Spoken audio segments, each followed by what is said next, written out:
desperate and broke at 3 a.m. With eviction looming, Kesha texted the wrong number begging for her rent money.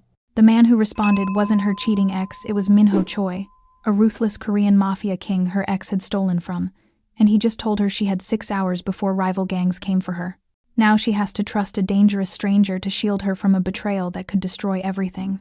Before we begin, besties, please don't forget to smash that like and subscribe button. This is your only way of supporting us as we promise to bring you thrilling, fate-twisting stories every single day. It was 2:59 a.m. when Kesha Blackwood's world started unraveling. Her rent was overdue by 3 days, her nursing shift paycheck was delayed, and her cheating ex, Andre, had vanished with the $600 she'd loaned him for emergencies. Alone in her cramped Los Angeles apartment, she'd been pacing the worn linoleum floor for hours, fighting back tears as she imagined packing up her life again. She needed to get that money now or she'd be out on the street. Kesha pulled up the contact Andre had texted her last week, claiming it was his new number after losing his phone again. Her hands shook as she typed, "Andre, please. I don't care about you anymore. Just send back the $600. I'm begging you, I'm days from eviction."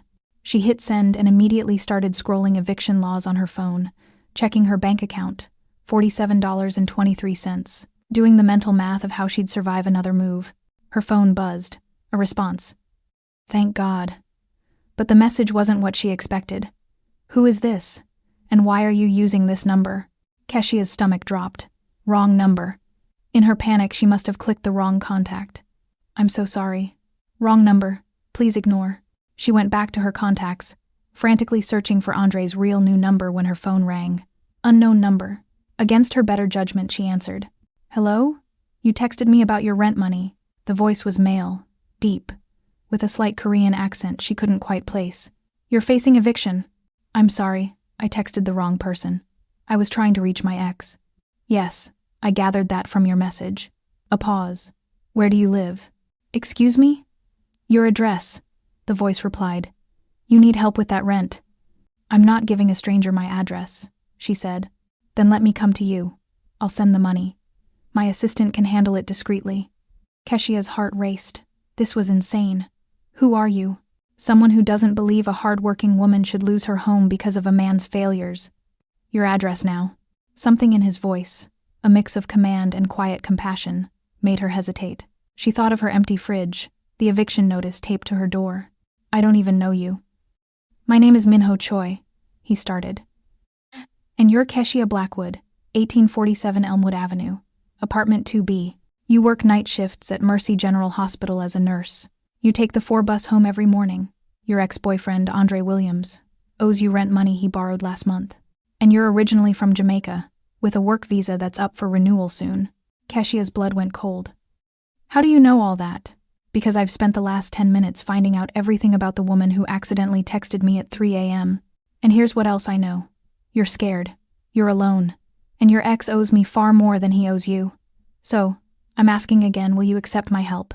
Kesha couldn't believe it as she blinked thrice. Who are you? Does it matter? You're about to be evicted. I can help. Yes or no? Kesha looked at the eviction notice on her table, looked at her bank app, looked at the clock. 3:09 a.m. No friends to call at this hour. Andre wasn't answering. Yes, she whispered. God help me. Yes. Smart choice. The money will be wired in 5 minutes. Don't leave your apartment. Lock your door. Check your account soon. The line went dead. Kesha sat there, phone in hand, wondering what the hell she'd just done. She'd given a stranger access to her desperation because of a wrong text message. She should call the police. She should grab her things and run. But where would she run to? And with what money? Exactly 5 minutes later, her banking app pinged. $600 deposited from an anonymous source. Kesha sat on her couch, watching the balance update, her breathing evening out as relief washed over her. Her phone buzzed. Transfer complete. Debt settled. You'll be fine. It was him. Minho Choi, the stranger who'd somehow known everything about her within minutes and sent the exact amount she needed in the middle of the night. Kesha typed back. Thank you. I'll pay you back somehow. No need. Consider it a favor. Nothing's free. What do you want? For now? For you to sleep safely. We'll talk tomorrow. She should have been terrified. Should have packed a bag and crashed at a coworker's place. Should have blocked the number and pretended none of this happened. Instead, she fell asleep on the couch, too exhausted to fight the strange sense of security. When she woke up, it was 6:47 a.m., and someone was knocking on her door. Keshia looked through the peephole and froze. 3 men in sharp black suits stood outside her door. In the center was a man she instinctively knew was Minho Choi. Tall, elegant, wearing a suit that probably cost more than her yearly rent. Sharp features, dark eyes that seemed to pierce everything, tattoos creeping up his neck like hidden warnings. The kind of man who commanded silence without a word. "Miss Blackwood," he said through the door. "I know you're awake. We need to talk." "About what?" "About the man whose number you were actually trying to reach. About Andre Williams. And about why you're in danger." Keshia's hands shook as she unlocked the door. She kept the chain on. "What are you talking about?" Minho Choi's expression was unreadable. "Andre Williams stole from me. Quite a lot, actually. Money, secrets, loyalty. I've been looking for him for weeks. And last night, you accidentally texted me from a number he gave you, which means he's been in contact with you, which means you're going to tell me where he is." "I don't know where he is. I swear he just gave me a new number last week," and Keshia stopped. "Wait, the number I texted? That was supposed to be Andre's new number. It was my personal line, which he stole along with several other things from my organization. He's been using it to make deals, thinking he was clever. He wasn't. I don't understand. What does Andre have to do with whatever you do?" Minho's smile was cold. "Andre worked for me. Low-level bets and laundering. Then he got greedy, stole $200,000, disappeared, and now I find out he has an ex he's been stringing along, putting her in the crosshairs." His eyes softened slightly. "You really don't know anything, do you?" She blinked. "Know what?" "That the man who betrayed you is a thief and a coward who's put you in danger." "Danger from who? From you?" He chuckled. "And from the rivals he stole from before he stole from me." Minho glanced behind him, then back at Kesha. "We need to have this conversation inside. You're exposed out here." "I'm not letting you in." "Then let me be clear right now. There are people looking for Andre. Bad people. People who don't care about collateral like you. They know about you. They know your address, and they will use you to get to him." She scoffed. "You're lying." "I wish I was." He pulled out his phone and showed her a photo through the cracked door. "This was taken outside your building this morning, 6:32 a.m., 2 men in a black sedan watching the entrance." Keshia's heart stopped. "No, they're not my men, which means they're rival gangs, which means you have about..." He checked his watch. 6 hours before they decide to take more direct action. "You're insane. This is insane." "Yes, it is. But it's also true," he said. "So you have a choice, Miss Blackwood. You can lock this door, pretend I was never here, and wait for them to come. Or you can let me protect you while we figure out how to end this." 20 minutes later, Keshia sat in the back of a black SUV, a hastily packed bag beside her, as they drove through Los Angeles toward God knew where. She'd left a note for her landlord, texted a coworker a vague emergency message. The man sitting across from her, Minho Choi, hadn't spoken since they'd left. He was on his phone, speaking rapid Korean, his expression dark. "Where are you taking me?" Keshia finally asked. "Somewhere safe. My property heavily secured." He looked up from his phone. "How long were you with Andre?" 2 years. He left when things got real, right after he borrowed that money. Smart man. Running before the consequences hit. "You're defending him?" "I'm not defending him. I'm saying he's consistent. He bolts when things get difficult, which is exactly what he did when he realized I was on to him." "What did he steal from you?" "Cash, betting ledgers, client secrets. Enough to get himself killed several times over." Minho's jaw tightened. "And stupid enough to keep contacting people from his old life, like giving you a phone number that wasn't his. Why would he do that? Because he's an idiot who thought he was smart. He probably grabbed a random phone from my office, changed 1 digit of his actual number when he gave it to you, thinking it would throw people off his trail. Instead, he gave you my direct line." Keisha processed this. "So when I texted you last night, I thought it was a trap, a rival syndicate trying to get to me. That's why I had you investigated immediately. Imagine my surprise when I found out you were just a nurse trying to get rent money from a deadbeat." "I'm so sorry. I didn't mean to. Don't apologize." He cut her off with a faint smile. "You accidentally did me a favor. Now I know Andre is still in LA, still dumb enough to maintain contact with his old life, which means I can find him." The SUV pulled up to a gate. High walls, armed security. Kesha's stomach churned. "This is your house." "One of them." The gates opened. Welcome to your temporary home, Miss Blackwood. The house was massive, sleek, the kind of place Kesha had only seen in movies. She followed him through polished hallways to a guest room that was bigger than her entire apartment. You'll be safe here, Minho said. My men will guard the perimeter. No one gets in or out without my permission. So I'm a prisoner? You're protected. There's a difference, is there? His expression softened slightly. I understand your fear, but consider your alternative. Would you rather be in your apartment right now, waiting for Andre's rivals to kick in your door? Keshia had no answer to that. Over the next 3 days, Keshia learned several things. 1. Minho Choi ran a feared syndicate in Koreatown, masked by legitimate businesses like import firms and nightclubs, all legal on the surface, with layers of underground dealings beneath. 2.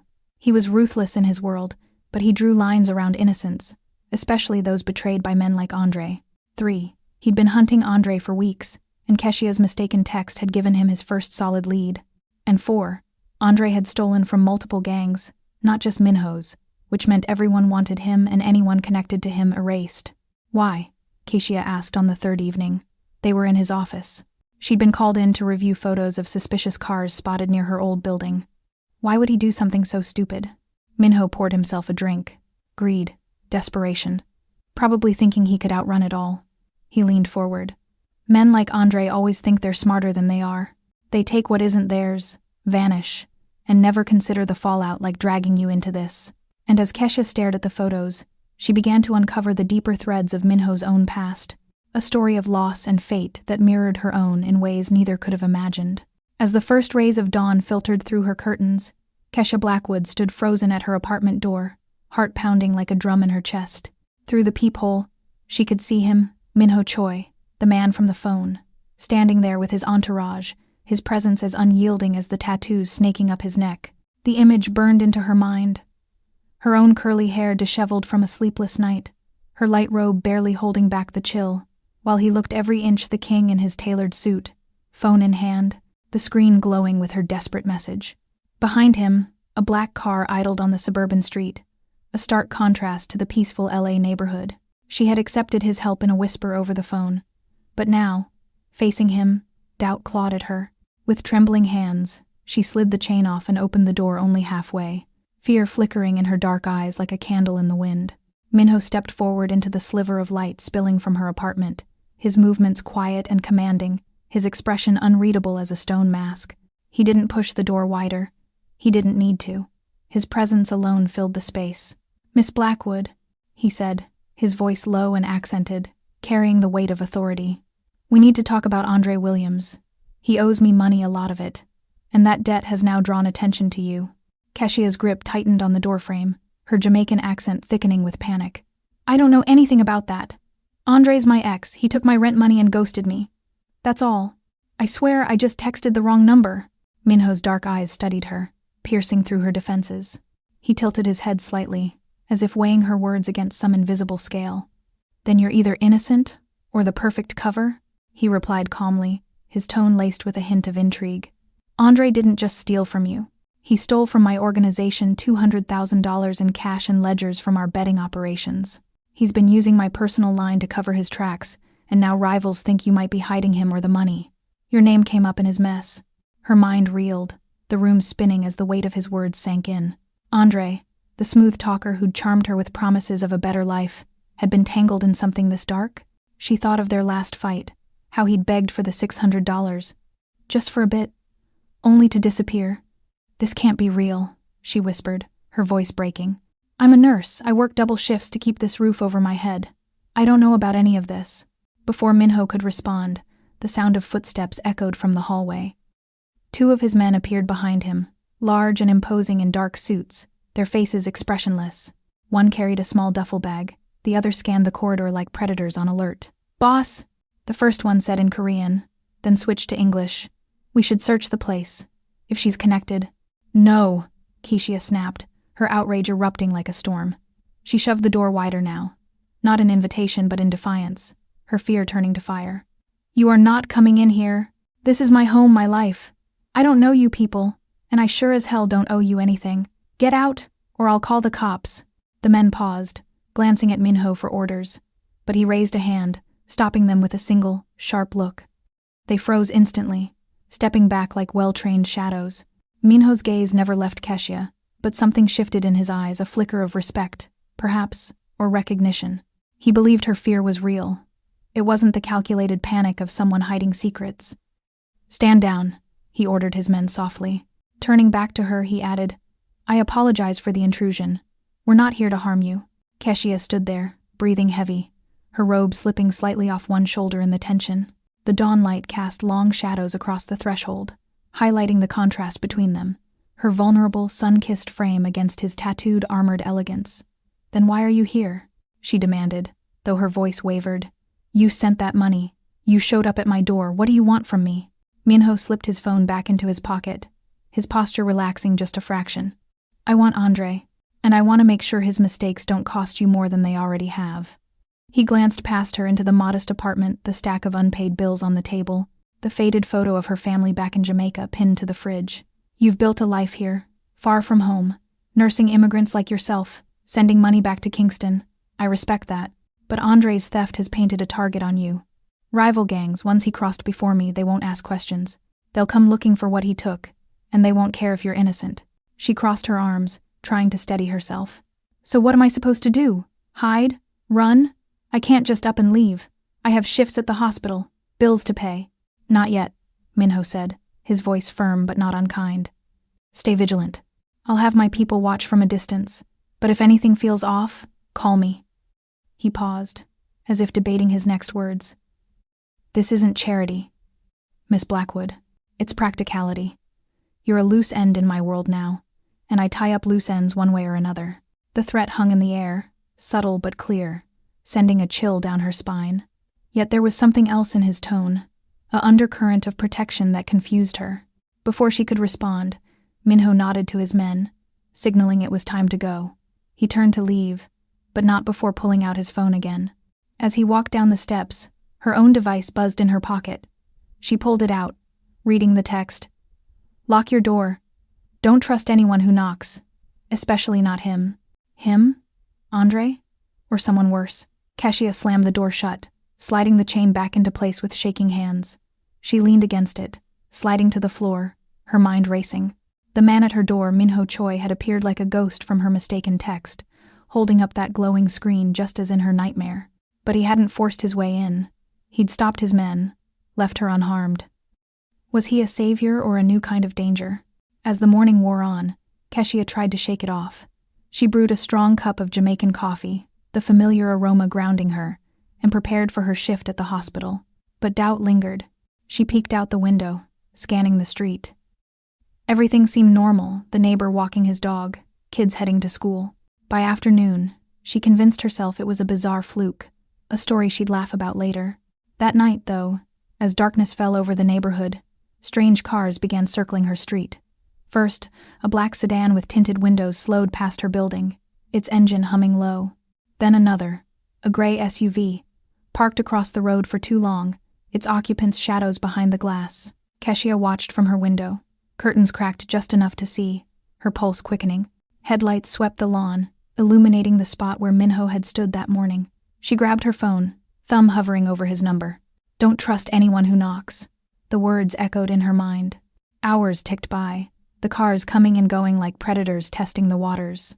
At midnight, a knock echoed through the hallway, not on her door, but the neighbors'. Voices murmured, too low to make out. Keshia held her breath, clutching a kitchen knife, her back against the wall. Was this what Minho had warned about? Others coming for what Andre stole, polite or not. By 2 a.m. The street fell silent again. But sleep evaded her. She sat on her couch, phone in hand, replaying the day's events. The Korean Mafia king at her door, his calm warning, the tattoos that hinted at a life of violence wrapped in elegance. Fate had dialed her into his world with one wrong number. And now, as strange shadows lurked outside, she wondered if opening that door had sealed her destiny, or just begun it. 2 nights after Minho's warning, Keshia Blackwood's apartment felt like a cage closing in. The strange cars had become a nightly ritual, circling her street like sharks in shallow water, their headlights slicing through the darkness. She'd barely slept since his visit, jumping at every creak in the old building. Her shifts at the hospital blurred into exhaustion, her mind replaying that dawn encounter, his unreadable face at her door, phone glowing, tattoos hinting at hidden storms. By day, she pushed it down, focusing on patience and paperwork. But at night, she sat vigilant on her couch, a kitchen knife gripped in one hand, her phone in the other. Lock your door. Don't trust anyone who knocks. Minho's text haunted her, a digital ghost. She hadn't called him, pride wouldn't let her, but doubt gnawed at her resolve. It was just past 1 a.m. when it happened. Keshia had finally dozed off, the knife slipping from her fingers onto the cushion, when a sharp crack shattered the silence, the sound of her front door splintering under force. Her eyes snapped open, heart slamming against her ribs. Footsteps thudded inside, heavy and deliberate. She bolted upright, grabbing the knife, as 3 masked men burst into her living room, their black hoods and gloves blending into the shadows. One flipped on the light, revealing eyes cold and predatory behind balaclavas. "Where's Andre?" The leader growled, his voice muffled but menacing, a faint accent she couldn't place, maybe Eastern European. He was built like a wall, a crowbar dangling from his hand. The other 2 fanned out, one rifling through her drawers, the other blocking the hallway. Keshia backed against the wall, knife raised, her robe slipping as adrenaline surged. "Get out. I don't know any Andre," I told the last guy.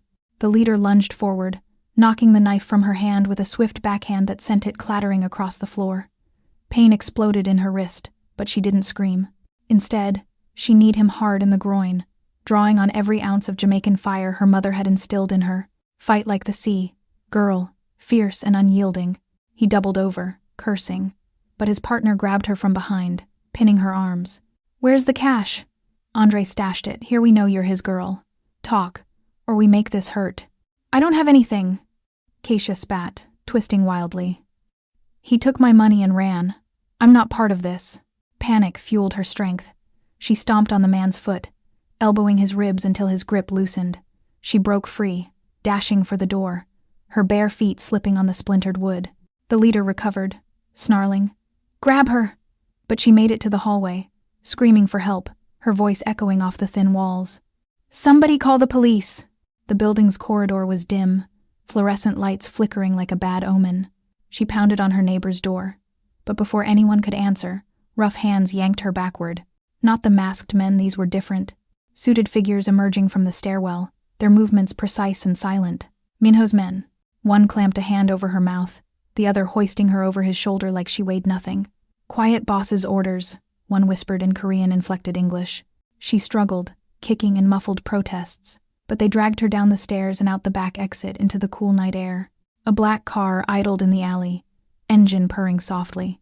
They bundled her into the back seat, slamming the door. Keshia scrambled upright, lungs burning, only to freeze at the sight of him. Minho Choi, seated calmly across from her, his suit impeccable, a faint scar visible on his hand under the dashboard light. "I told you they'd come," he said, his voice steady as steel, eyes meeting hers with that same unreadable calm. The car peeled away, tires screeching softly as it merged into the empty streets. Keshia's fury boiled over, overriding her fear. "What the hell is this? You kidnapped me now? Those men broke in, they could have killed me. And your goons just dragged me out like some package?" Minho didn't flinch, signaling the driver to head toward Koreatown. "Those were rivals, low-level enforcers from a syndicate Andre crossed before he stole from me. They believe you have his stolen cash, hidden in your name on some lease he forged. I had my men watching your building since dawn. If they hadn't intervened, you'd be tied up or worse right now." She glared at him, rubbing her bruised wrist, her robe disheveled and torn at the hem. "Watching? That's your idea of help? I didn't ask for this. I told you to leave me alone. I'm not some damsel in your twisted game. Take me back, I'll handle my own problems." He leaned forward slightly, the car's interior light casting shadows on his tattoos, making them seem alive, like warnings etched in ink. "Handle them? Like you handled those men with a kitchen knife?" His tone was even, but there was an edge now, a glimpse of the darkness behind his composure. "Without my help, you'd already be dead, Miss Blackwood." They weren't there to ask nicely. Andre's debt is a chain reaction, $200,000 gone, ledgers exposing operations. "Rivals think you're the key. My men pulled you out because I protect what's under my watch." "Under your watch?" Kesha laughed bitterly, her accent sharp with anger. "I'm not yours to protect. I'm a nurse, not some Mafia pawn. You show up at my door, send cryptic texts, and now this? Who do you think you are?" The car turned into the neon-lit streets of Koreatown, skyscrapers and bustling signs blurring past. Minho's safe house loomed ahead, a nondescript high-rise with reinforced doors, disguised as luxury apartments. As they pulled into an underground garage, he finally answered, his voice dropping to a low rumble. "I'm the man who kills to protect what's his. Andre made you collateral when he used my number and dragged you into this. I could have let them take you tied up loose ends. But I didn't." For the first time, Kesha saw the darkness behind his refined facade. As the car stopped and his men opened the door, she caught a flash in his eyes. Not just calculation, but a feral protectiveness, like a king guarding his territory. He'd built an empire on blood and loyalty, and now, somehow, she'd stumbled into it. He stepped out, offering a hand she refused, leading her into the elevator. "You're safe here," he said as the doors closed. "For now. But this isn't over." Inside the safe house, a sleek penthouse with bulletproof glass and hidden security, Kesha paced, fury mingling with reluctant gratitude. Minho watched from the shadows, his composure a mask over the killer beneath. She was alive because of him, but at what cost? Sunlight filtered through heavy blackout curtains, casting a soft glow over the luxurious guest room, where Kesha Blackwood had finally collapsed into uneasy sleep. The bed was a cloud of silk sheets and down pillows, a far cry from her threadbare mattress back home, but it felt like a gilded prison. She stirred, her body aching from the night's chaos, the break-in, the rough hands dragging her away, the black car's suffocating confines. Her wrist throbbed from the masked man's blow, and her torn robe had been replaced by soft loungewear left on a chair, presumably by one of Minho's silent staff. Guarded and unsettled, she sat up, scanning the room. Sleek, modern furniture, a private bathroom with marble counters, and a door that she knew without trying was locked from the outside. Beyond the window, Koreatown buzzed below, a vibrant mix of neon signs and street vendors. But up here, in this high-rise fortress, she was isolated, a bird in a cage of glass and steel. Footsteps approached, and the door unlocked with a soft click. Kesha sprang to her feet, grabbing a heavy lamp from the bedside table as a makeshift weapon. The door opened, revealing Minho Choi, impeccably dressed in a fresh suit, his tattoos peeking from the collar like secrets half-revealed. He carried a tray with coffee, fruit, and what looked like Jamaican Patty's golden, flaky pastries she hadn't seen since her last trip home. His expression was calm, but his eyes held that shadowed intensity, the darkness she'd glimpsed last night. "You're awake," he said, setting the tray down. "Eat. You need your strength." "I need to leave," Kesha shot back, her voice steady despite the tremor in her hands. She set the lamp down but kept her distance, her curly hair wild around her face, eyes blazing with defiance. "This isn't protection, it's kidnapping. I have a life, a job. People will notice I'm gone. Take me back now, or I'll scream until someone calls the cops." Minho didn't flinch, pouring coffee into a mug and handing it to her. The aroma was rich, a blend that hinted at Korean beans with a hint of island spice. "You can scream if you want. The walls are soundproof, and my men control the building. But you're not leaving, not yet." He met her gaze, unyielding. "The situation isn't resolved. Those men from last night? They're just the start. Rivals are circling, convinced you know where Andre hid the money. If you go back now, you'll be dead by dawn. Stay here until I handle it." "Handle it how?" she demanded, ignoring the coffee. "By dragging me deeper into your world? I didn't ask for this. I texted the wrong number, remember? One mistake, and now I'm your prisoner?" "Not a prisoner," he corrected, his tone even, almost patient. "A guest under protection. Boundaries, Miss Blackwood. Cross them, and you risk everything. Stay within them, and you survive." Fury boiled in her chest, but exhaustion and logic tempered it. She had no phone, his men had taken it for security and no way out. Reluctantly, she sank onto the bed, the luxury mocking her helplessness. "How long?" "A few days," he said, turning to leave. "Maybe more. Rest. We'll talk later." As the door locked behind him, Kesha paced, her mind a whirlwind. The room was a sanctuary of sorts, stocked with clothes in her size, books on nursing and Jamaican history. Even a small altar-like shelf with candles that reminded her of home. But it was still a cage. She tested the window. Reinforced glass. Unopenable. Resigned, she ate the patties, the familiar taste of spiced meat and flaky crust bringing a fleeting comfort. A reminder of her roots amid this alien opulence. Days blurred into a tense routine. Minho's safe house was a hive of quiet activity guards patrolling hallways, staff delivering meals that blended Korean and Caribbean flavors, like kimchi-infused jerk chicken or bibimbap with plantains. Keshia was allowed supervised walks in a rooftop garden, lush with bonsai trees and tropical flowers, but always under watch. She demanded her phone back daily, arguing for calls to work or family, but Minho refused, citing risks of tracing. Patience, he'd say, his composure a wall she couldn't breach. In stolen conversations, fragments of his life emerged, like puzzle pieces scattered in the wind. It started small, over a shared meal in the garden, where he joined her unexpectedly, his presence both intimidating and oddly companionable. "You handle pressure well," he observed, watching her sip tea. "Like someone who's fought before." "I've had to," she replied, guarded. "Nursing in LA isn't easy, long hours, low pay, and sending money home to Jamaica. Life doesn't give breaks." He nodded, a rare crack in his facade. "I know about fighting. Orphaned young, my father was a Korean diplomat, posted in the Caribbean. He met my mother there, a nurse in Kingston. They raised me between Seoul and Jamaica, two worlds colliding." Keshia paused, intrigued despite herself. "Jamaica? That's unexpected. What happened to them?" "My father died in a car accident when I was 10. My mother brought me back to Kingston, worked double shifts to keep us afloat. She was strong, like you, resilient, compassionate." His voice softened, a shadow crossing his face. "But 15 years ago, during a gang raid on the hospital where she worked, she was caught in the crossfire, shot trying to protect her patients." The words hung heavy, the air thick with unspoken pain. Keshia felt a chill, her own losses echoing her family's struggles in Jamaica, the isolation of building a life alone in LA. "I'm sorry," she said quietly. "What's her name? Your mother?"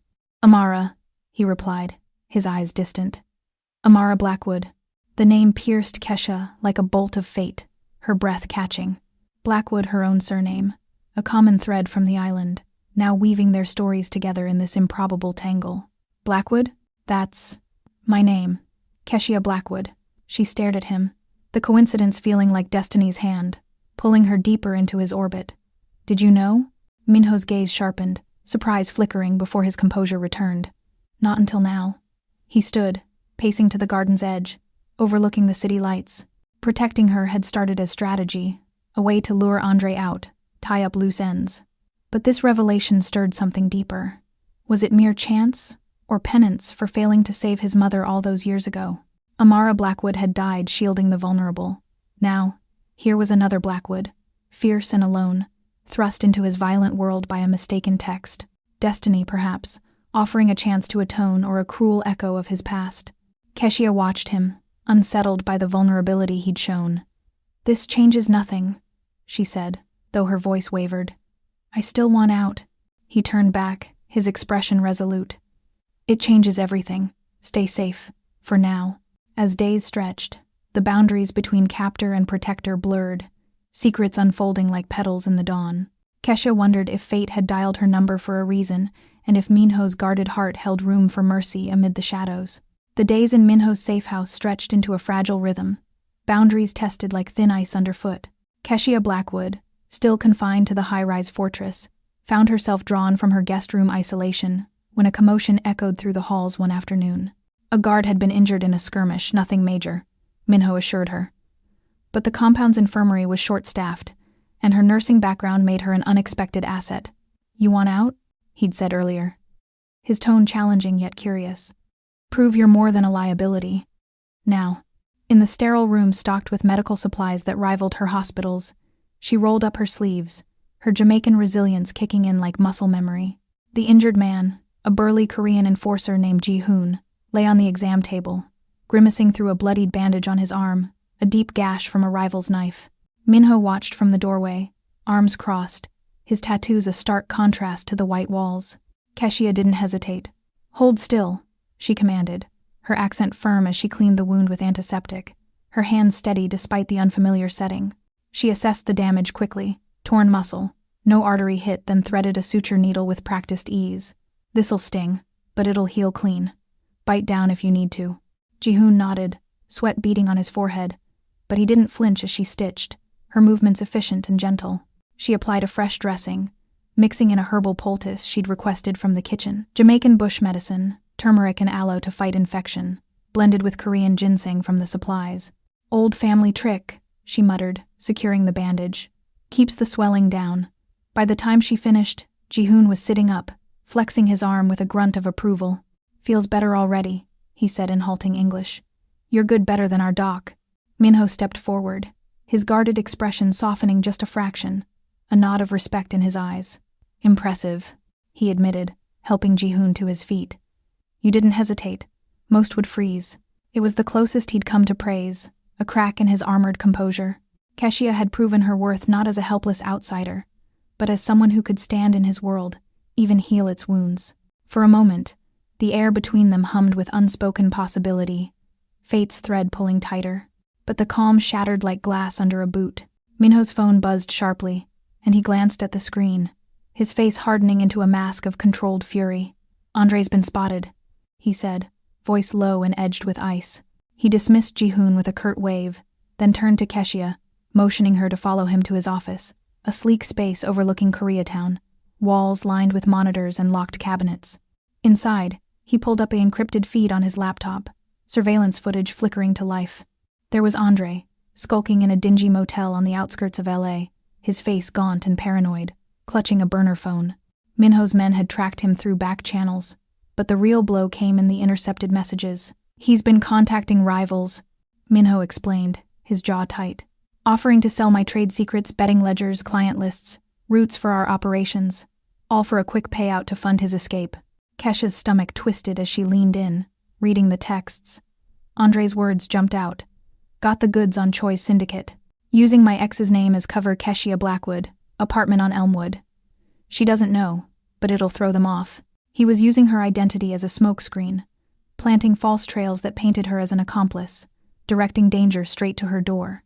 The betrayal hit like a tidal wave, deeper than she'd imagined. Furious, Minho slammed the laptop shut and confronted her, his calm fracturing into something raw. He loomed close, eyes blazing. Did you know about this? Any of it? Andre's games? Using you as bait while he sells me out? Keshia recoiled, shock turning to anguish. No? He was my ex, a liar who took my rent money and vanished. I thought he was just a deadbeat, not. Tears welled as the pieces clicked. The new number he'd given her, the sudden disappearance, the way he'd always dodged questions about his side jobs. He'd played her from the start, turning her life into collateral for his schemes. She broke down, sinking into a chair, sobs racking her body. He used me, like I was nothing. Put me in danger, my home, everything. How could he?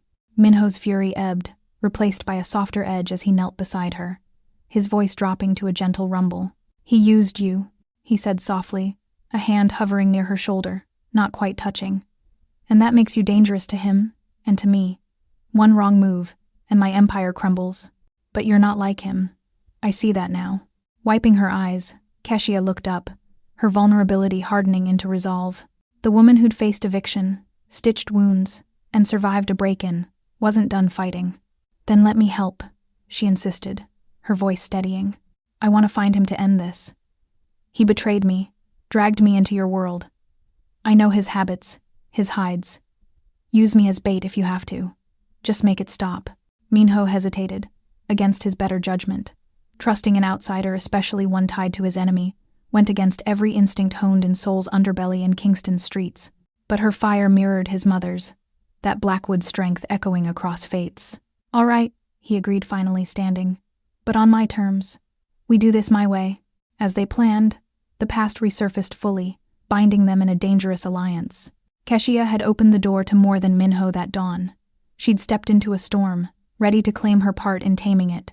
The plan coalesced in the dim light of Minho's office, tension thick as the scent of Korean tea mingled with Keshia's lingering Jamaican spices from an earlier meal. Keshia Blackwood, no longer just a reluctant guest, had insisted on her role bait to lure Andre out. Minho, against the instincts that had built his empire, agreed, his respect for her fire overriding caution. A downtown hotel, he decided, mapping it out on a secure tablet. Neutral ground, easy to control. You'll message him from a burner. Say, you need to meet. Tell him, you found some of his stash, and want answers. His eyes met hers, serious. My men will be everywhere, but if it goes south, you run. Kesha nodded, her heart pounding but her resolve steel. This was her chance to end the nightmare that started with one wrong text. I can handle it. Just get him. The setup was meticulous. Minho's team rigged the hotel, a faded Art Deco building in LA's bustling core with hidden cameras and positioned snipers on adjacent rooftops. Keshia arrived first, dressed in simple jeans and a blouse, her curly hair tied back, projecting the vulnerability Andre would expect. She waited in a dimly lit conference room off the lobby, the air heavy with the hum of city traffic outside. Her message to him had been simple. Found your cash hidden in my place. Meet me at the Regency Hotel, room 412. Come alone, or I burn it. Andre's reply came quick, desperate. On my way. Don't do anything stupid. Minutes ticked by like hours. Then, the door creaked open. Andre slipped in, looking nothing like the charming man she'd once trusted. His eyes were wild, paranoid, darting around the room, a pistol bulging in his jacket pocket. He was disheveled, stubble shadowing his face, clothes rumpled from days on the run. Keshia? What the hell, you really found it? His voice cracked, a mix of greed and fear, as he scanned her, not for concern but for threats. She stood, forcing calm into her voice, her accent steady. Yeah, I found it, tucked in that old lease you made me sign. But first, you tell me why drag me into this mess? You stole from dangerous people, used my name as cover. I could have been killed. Andre's paranoia spiked, his hand twitching toward his gun. You don't get it, I had to. Choi's crew was closing in. I needed leverage. He stepped closer, eyes narrowing. But then, from the shadows of the adjoining room, Minho emerged, silent as a predator, flanked by two armed men. The trap snapped shut. Andre's face drained of color. You! He snarled, recognizing Minho instantly. Panic exploded. He lunged for Keshia, yanking her in front of him as a human shield, his arm locking around her neck, the cold barrel of his pistol pressing against her temple. Stay back! I'll shoot her, I swear.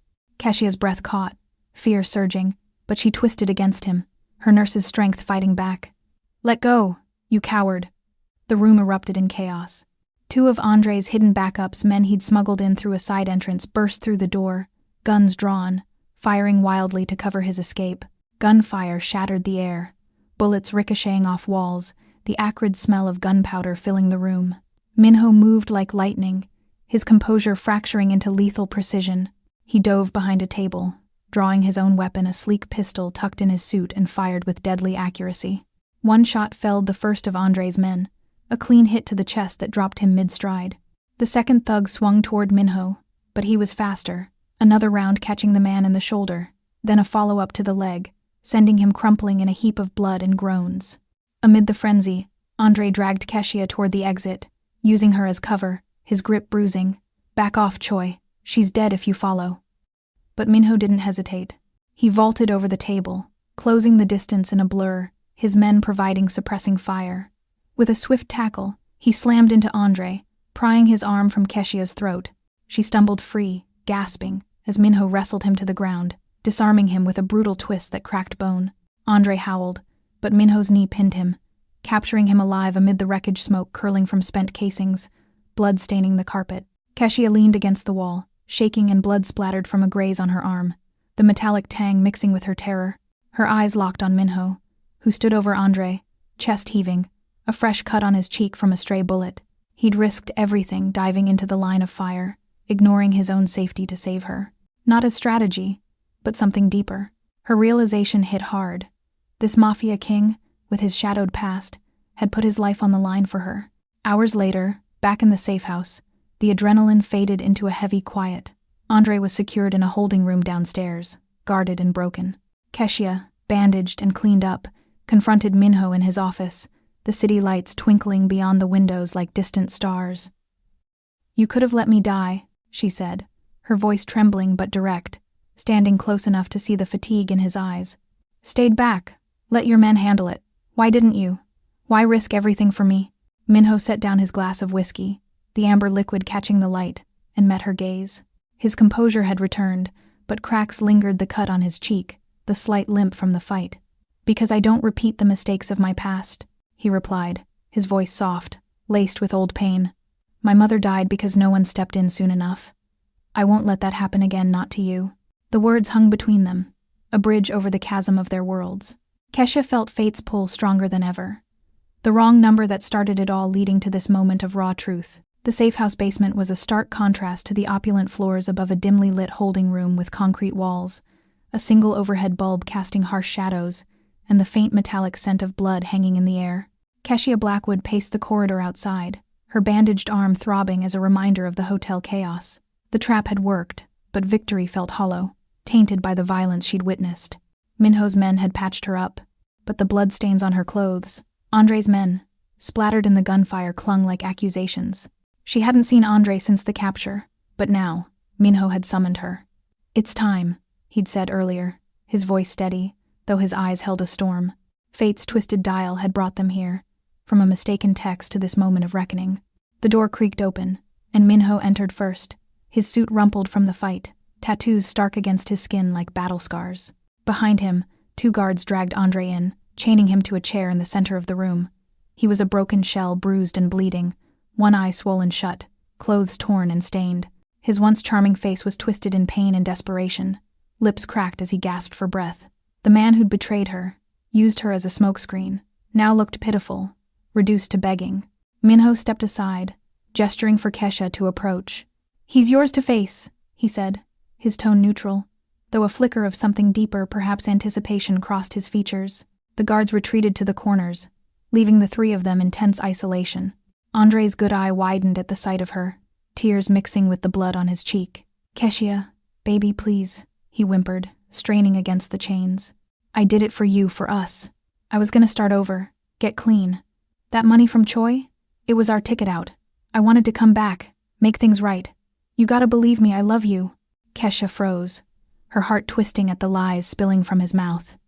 The same smooth words that had lured her in years ago now rang hollow, poisoned by betrayal. "Love?" She spat, stepping closer, her voice trembling with rage. "You stole from me, used my name to hide your mess, sent killers to my door. You were gonna sell me out to save your skin. That's not love, that's cowardice." Andre sobbed, head bowing. "I was scared. Choi's a monster, he'd have killed me. I thought if I got enough cash, we could run Jamaica, anywhere. Please, tell him to let me go." For old time's sake, Minho watched the exchange, his composure a fortress, but his fists clenched subtly at his sides. He stepped forward, placing a hand on Keshia's shoulder, his first real touch, firm yet reassuring. "Enough," he said to Andre, his voice like tempered steel. Turning to Keshia, he offered the impossible choice, his dark eyes locking onto hers. "You decide what happens to him, death or exile. He's stolen from me, endangered you, betrayed everything. The rules of my world demand blood, but this is your call." The weight of it crushed her. Keshia stared at Andre, the man who'd once promised her the world, now reduced to a pleading wreck. Tears streamed down her face, hot and unrelenting, as memories flooded back the late nights he'd come home smelling of smoke and secrets, the rent money vanishing, the loneliness after he left. But killing him, becoming part of the violence that had scarred Minho's past, echoed in his mother's death? She thought of Amara Blackwood, dying in a Jamaican hospital raid, shielding the innocent. Mercy wasn't weakness, it was strength. Tears blurring her vision, she whispered, her voice barely audible but cutting through the silence like a blade. "If you kill him, you become him." She looked up at Minho, pleading. "A cycle of blood and revenge, that's what Andre is. Don't let it claim you too." For the first time in years, Minho hesitated. His world was built on swift justice. No loose ends, no mercy for betrayers. He'd lost his mother to such violence, clawed his way to power through Seoul's shadows and Kingston's streets, vowing never to be weak again. But Keshia's words pierced him, echoing the compassion Amara had taught him before the gangs took her, her Blackwood name. Her fire, it was as if fate had sent a mirror of his past, demanding he choose differently. His jaw tightened, internal war raging behind his unreadable eyes. Exile meant risk Andre could resurface, a thorn in his side, but death. It would stain the fragile bond forming with Kesha, turn him into the monster Andre claimed. Finally, he nodded, a rare crack in his armor. "Exile it is," he signaled his men, who hauled Andre to his feet. "You'll be stripped of everything, no money, no contacts, shipped to a place where you can't crawl back. Nothing to your name, nowhere to run. And if you ever return, If you so much as whisper her name or mine, you die. Slowly. Andre blubbered thanks, but Minho silenced him with a glare. The guards dragged him away, leaving Keshia and Minho alone in the echoing room. She wiped her tears, the weight lifting slightly, though exhaustion clung to her. "Thank you," she murmured, "for listening." Minho turned away, staring at the blood-stained floor. "Don't thank me yet. Mercy has a price in my world." But as he walked her back upstairs, his hand brushed hers, a fleeting touch that spoke of shifting tides, fate weaving mercy into their dangerous alliance. Weeks slipped by in Minho's safe house like shadows lengthening at dusk, the immediate storm of Andre's capture fading into a tentative calm. Exile had claimed him shipped off to some forgotten corner of the world with nothing but the clothes on his back and a final, chilling warning etched into his mind. Keshia Blackwood, no longer confined to guest rooms and guarded walks, found herself stepping into a new role, one that blurred the lines between survival and purpose. Minho, true to his word on Mercy's price, offered her a position in his organization, not in the shadows of his syndicate, but managing the front, a high-end wellness charity for immigrant women, a legitimate facade that funneled aid to those like her, caught in LA's unforgiving grind. The charity's offices were nestled in a sleek Koreatown building, all glass walls and serene gardens, offering yoga classes, job training, and health clinics tailored to women from Jamaica, Korea, and beyond. Keshia dove in with the efficiency of her nursing days, reorganizing schedules, negotiating with suppliers for affordable meds, and even incorporating Jamaican herbal remedies into the wellness programs. Turmeric teas alongside ginseng infusions, a cultural fusion that drew more clients. She was brave, unflinching in the face of bureaucratic hurdles or skeptical donors, and unafraid to challenge Minho himself. During one late-night meeting in his office, she'd slammed a report on his desk. "This budget's a joke," she'd said, her accent sharp with conviction. "You're skimping on mental health support. These women need counseling, not just yoga. If this is a front, make it a good one." Minho had leaned back, his tattoos shifting under his shirt as he crossed his arms, a faint smile breaking his composure. "Bold?" he'd replied, but he approved the changes, his respect evident in the way he lingered, discussing strategies long after the meeting ended. Their interactions grew charged, a dance of intellect and unspoken tension, her fire meeting his calculated calm, forging something neither had anticipated. Rumors spread like wildfire through the syndicate's underbelly, whispers in Koreatown bars and encrypted chats. The Mafia king now had a queen. Keshia Blackwood, the Jamaican woman who'd texted her way into his world, wasn't just under protection. She was influencing decisions, softening the edges of his empire. Some saw it as strength, a cultural alliance bolstering his operations, but it unsettled his men. Loyal enforcers grumbled in private, wary of an outsider wielding power, especially one tied to Andre's betrayal. "She's changing him," one muttered during a shift change. "Kings don't bend for queens, they break them." The unease boiled over during a business dinner at an upscale rooftop restaurant, the city lights sprawling below like a glittering web. Minho hosted rival bosses to negotiate territory lines, a tense affair masked as civility, fine wine, Korean barbecue, and veiled threats. Keshia attended at his insistence, dressed in an elegant black dress that hugged her curves, her curly hair cascading freely. She sat at his side, contributing insights on the charity's community outreach, a code for neutral ground in their dealings. The rival boss, a burly man named Victor from an Eastern European crew, leaned in with a smirk, his eyes raking over her dismissively. "So this is the little Jamaican side piece Choi's parading around," he sneered, his accent thick and mocking. "What's next? Teaching us all to dance reggae while you handle the books? Stick to your island voodoo. Sweetheart, leave the real business too." Before he could finish, Minho's hand shot out like a viper, closing around Victor's throat with iron precision. The table fell silent, wine glasses clinking as the rival gasped, face reddening. Minho's expression remained quiet, almost serene, but his grip was unyielding, tattoos flexing on his forearm. The other bosses froze, hands inching toward hidden weapons, but Minho's men materialized from the shadows, guns subtly drawn. "Speak her name again," Minho said quietly, his voice a lethal whisper that cut through the tension. "And you won't speak again at all." He held for a beat longer, letting the message sink in, then released Victor, who collapsed back, coughing and sputtering. "This dinner's over. Get out." The rivals scattered, the air thick with unspoken warnings. Keshia sat stunned, her heart racing not from fear, but from the raw protectiveness Minho had unleashed. He'd risked an alliance, escalated to violence, all for a mockery of her heritage. As they left the restaurant, his hand at the small of her back guiding her to the car, she felt the shift, a claim deeper than words. That night, back in the safe house, Kesha couldn't sleep. She wandered to the rooftop garden, the city humming below, stars peeking through the smog. Minho found her there, as if drawn by the same unrest, his suit jacket discarded, sleeves rolled up. "You didn't have to do that," she said softly, turning to him. "Risk everything over words." He stepped closer, the distance between them shrinking, his dark eyes intense. "Words like that disrespect you and everything you are." For the first time, his composure cracked fully, revealing the man beneath, a king who'd claimed her not as a possession, but as an equal in his guarded heart. Keshia realized then Minho wasn't just protecting her. He'd claimed her, body and soul, in this dangerous new order they'd forged. Months melted into a fragile peace. The storm of Andre's betrayal, and the syndicate's shadows receding like a tide pulling back from the shore. Keshia Blackwood had carved out a place in Minho's world, her days filled with the wellness charity's rhythms empowering immigrant women, blending Jamaican resilience with Korean discipline in programs that healed more than bodies. Their bond had deepened quietly, unspoken claims turning into shared glances and late-night talks in the rooftop garden, where city lights mirrored the stars.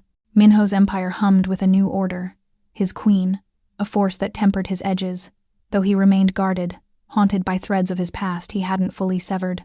One crisp morning, as dawn painted the safe house in golden hues, Keshia woke to an empty bed. The silk sheets beside her were cool, Minho's absence a void that set her heart racing. She sat up, her curly hair tousled, and spotted the note on her pillow, his precise handwriting stark against the paper. "I have to end the last thread of my past. If I don't return, live free. No details, no farewell, just those words, laced with the finality of a man tying up loose ends." Panic surged. She knew his world well enough now to understand the danger. A rival holdout? A ghost from his mother's death in Jamaica? She dressed quickly, pacing the penthouse, her mind replaying their journey from that fateful dawn at her door, his phone glowing with her mistaken text, to this moment of uncertainty. Hours dragged on, each tick of the clock amplifying her worry. She tried his phone, but it went straight to voicemail. Guards assured her it was business, but their evasive eyes betrayed concern. Keshia busied herself in the infirmary, tending to minor injuries among the staff, her nurse's hands steady even as her thoughts churned. Fate had dialed her into his life with one wrong number. Would it now snatch him away? The sun climbed high, then dipped toward afternoon, casting long shadows across the city below. Finally, as evening hues bled into the sky, the elevator dinged. Minho staggered in, wounded but alive, his suit torn and bloodied, a deep gash across his arm seeping through hasty bandages. He leaned against the wall, face pale but resolute, tattoos stark against the pallor. Keshia rushed to him, her breath catching in relief and fear, guiding him to the couch with gentle urgency. "What happened?" she demanded, already grabbing medical supplies from a nearby kit. Gauze, antiseptic, sutures, her hands moving on instinct. He winced as she peeled back the fabric, revealing the ugly wound, likely from a knife or shrapnel. "An old enemy," he murmured, voice strained, "tied to the raid that killed my mother. I couldn't let it linger, not with you in my life." She cleaned the gash carefully, her touch both clinical and tender, stitching with the precision she'd honed in hospitals and now in his world. Tears pricked her eyes, not from the blood, but from the risk he'd taken alone. "You're impossible," she whispered, tying off the bandage, her face close to his, the warmth of his skin a reassurance. "And yet," he replied with a faint smile, his dark eyes softening as he cupped her cheek. "You opened the door again." The words echoed their first meeting that dawn, confrontation at her apartment, his unreadable face holding up the phone, fate knocking insistently. Now, it felt like completion. Their kiss was quiet, inevitable, a gentle meeting of lips that spoke of battles won and vulnerabilities shared. It deepened slowly, her hands in his hair, his arm pulling her close despite the pain, sealing the claim that had been building since her mistaken text pulled her into his orbit. In that moment, the wrong number became right destiny, mercy and love intertwining in the quiet after the storm. Years later, under the cherry blossoms of Seoul, they married in an intimate ceremony blending Korean traditions with Jamaican flair, handbox adorned with island flowers, vows exchanged amid ancestral altars. Keshia, radiant in silk, And Minho, his tattoos a proud emblem of his journey, stood as equals, their empire now a force for shadowed good. When guests at the reception asked how they met, Keshia laughed, her accent warm and teasing. By mistake, I texted the wrong number. Minho smiled beside her, pulling her close. No, he said, his voice soft with certainty. You texted the right destiny. And that's how a mistaken text became the destiny neither saw coming. Sometimes the wrong number dials up the right kind of chaos and love. If you enjoyed this story of redemption and forbidden bonds, let me know in the comments. What's your favorite twist?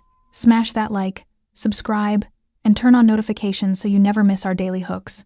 Oh, and besties, click on the next video popping up on your screen right now for another thrilling tale. See you there.